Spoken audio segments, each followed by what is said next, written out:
cilvēks ir komā, viņam dvēselē aiziet prom vai paliek.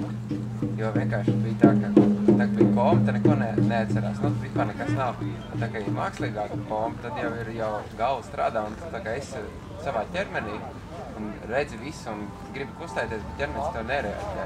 Vienkārši gribēju saprast, kas ir, kad ir, nu, kāds, jā, nu kā bija. Es pati zinu to, ka es biju ielaista reanimācijas nodaļā, kad bija komas cilvēks, bet tas bērnu līdziskajā slimnīcā. Tad vēseli ir tāda interesanta lieta. Tas cilvēks, nu, mēs esam sasaistīti ar vēseli, mēs neesam miruši, bet viņi prot astrāli ceļot, viņi nav saik ķermenī, tā nav, ka viņi ir ķermenī. Bet ja ķermeni sāk bakstīt, vai viņiem ir kaut kāds, nu, briesmas draudi, tad viņi atgriežas uzreiz automātiski. Bet, ja ir komā, tad jā, viņi skraida apkārt. Nu, viņiem nav kādi jēga gulēt ķermenī, kurš nekādas, pilnīgi bezjēdzīgi. Bet ir dvēseles, kas, cik es saprotu, kas apzināti arī tup tajā ķermenī iekšā, jo viņas iziet savu harmu kaut tādu. Pilnīgi ierobežotīgi.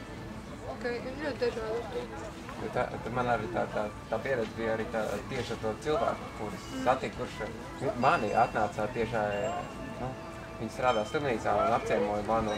Viņi saka, ka es gulēju komā, un viņi vienkārši jūt, ka es tas cilvēks, ka mēs kādreiz esam bijuši saistīti. Viss tas tā, nu, ļoti saistīts. Bet abiem tā sajūta ir pēc tam. Jā, tas kārtībā.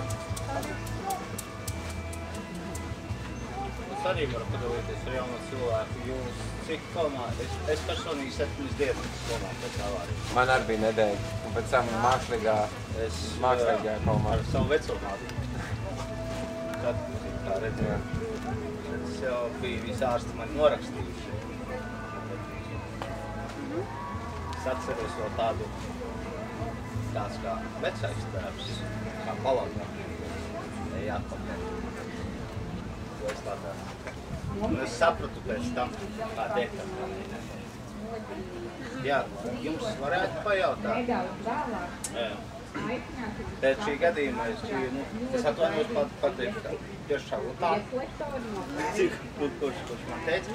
Un šī sieviete ir teikusi, ka mēs ar tādu dejosi, esam kādreiz iepriekšējā dzīvēs tikušies.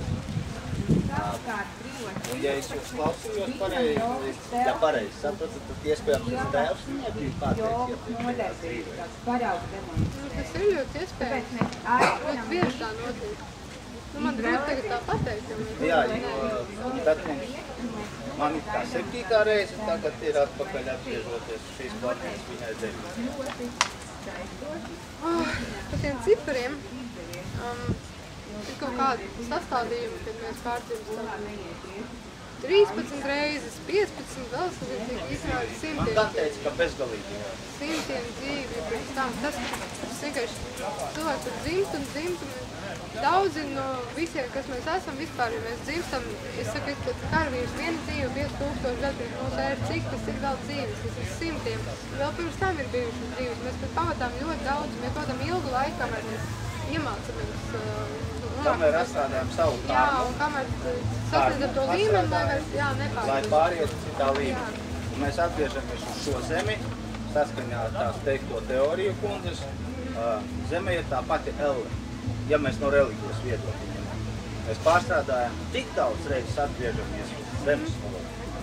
Līdz mēs atstrādājam savu kārmu, esam to. Ja tā ir patiesība. Tā arī notiek, jā. Tāpēc, ka, kā lai pasaka, ir muļķīgi uzskatīt, ka mums ir ļoti maz, līdz 10 vai 15 dzīves, ir ļoti daudz. Tas, ka mums vienkārši ietekmē, šo dzīvi var ietekmēt 3, 2, citiem 1, citiem 5 dzīves no iepriekšējām. Tas ir ideāls laiks, lai izpirkt kaut ko. Bet arī šī dzīve, kas mēs tagad visi esam, varbūt ne nākamajā, bet pēc 5 dzīvēm atspēlēsies tas, ko mēs esam darījuši kādu no dzīvēm.